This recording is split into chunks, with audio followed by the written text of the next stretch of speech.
ছোট্ট এক টুনটুনি পাখি বনের গাছে বসে গান গাইছিল। হঠাৎ এক হুলো বিড়াল এসে বলল, টুনটুনি, আমি তোমাকে খেয়ে ফেলব। আমি বনে থাকি, গান গাই।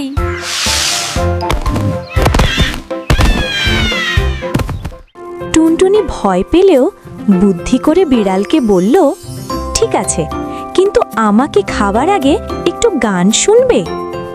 বিড়াল রাজি হলো।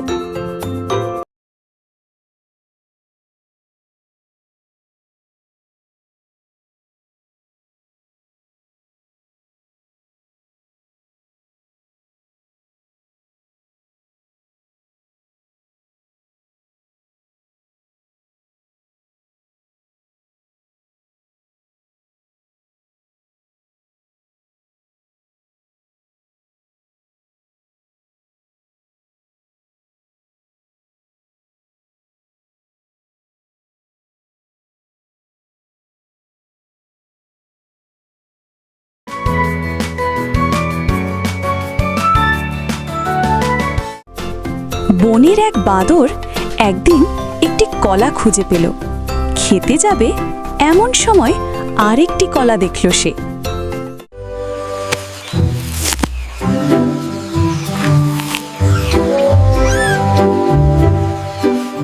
প্রথম কলাটা রেখে দ্বিতীয়টা নিতে গেল লোভী বাদর। তখন আরেকটি কলা দেখতে পেল সে। এইটা বেশ বড়, আরে ওইটা তো আরো বড়। বাবা, সব থেকে বড়টা আমার চাই। এভাবে একের পর এক কলা পেতে পেতে শেষে সব কলাই হারিয়ে ফেলল সে। এই লোভী শিম্পাঞ্জিটাকে দেখো, সে সব চেয়েছিল আর এখন তার কিছুই নেই। এই গল্প থেকে শিখলাম, বেশি লোভ করলে যা আছে তাও হারাতে হয়।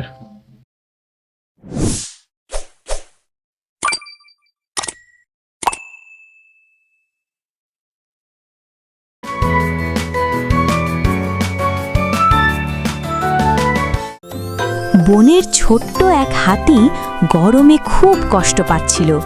ঠান্ডা হতে নদীর ধারে গেল সে। আজ প্রাচীন এই প্রাণবন্ত জঙ্গলে তীব্র গরম আর আর্দ্রতা, যার ফলে পিগমি হাতির সুর দিয়ে জল তুলে নিজের গায়ে ছিটাতে লাগলো ছোট হাতি। এতে জঙ্গলের গরমে তার কষ্ট কমল।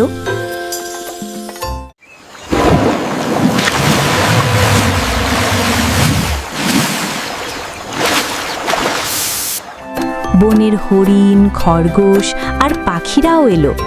ছোট হাতির সঙ্গে খেলতে লাগলো তারা।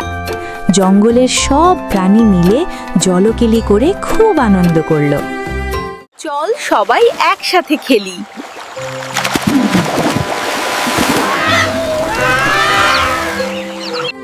এই গল্প থেকে শিখলাম, বন্ধুদের সঙ্গে আনন্দ ভাগ করলে সুখ বাড়ে।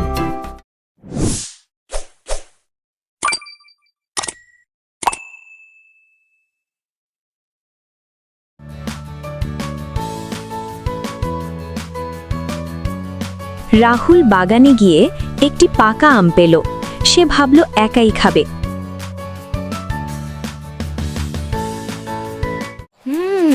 খুব মিষ্টি আর রসালো। কি দারুণ!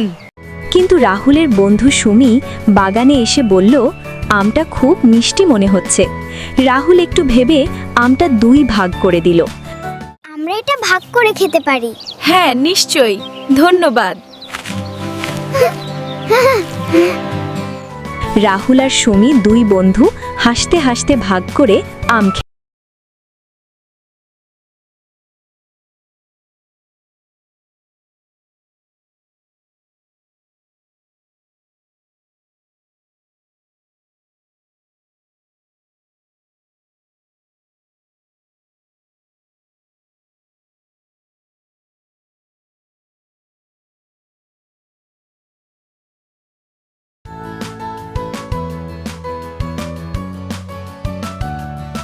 বনের এক কাক ছিল, খুব অলস। সে বাসা তৈরি করতে চাইতো না। গভীর জঙ্গলের মাঝে এক অলস কাক, যে বাসা বানানোর নাম গন্ধও নেয় না, শুধু ঘুমিয়ে সময় কাটায়। অন্য সব পাখি বাসা তৈরি করলো, কিন্তু কাক শুধু ঘুরে বেড়ালো।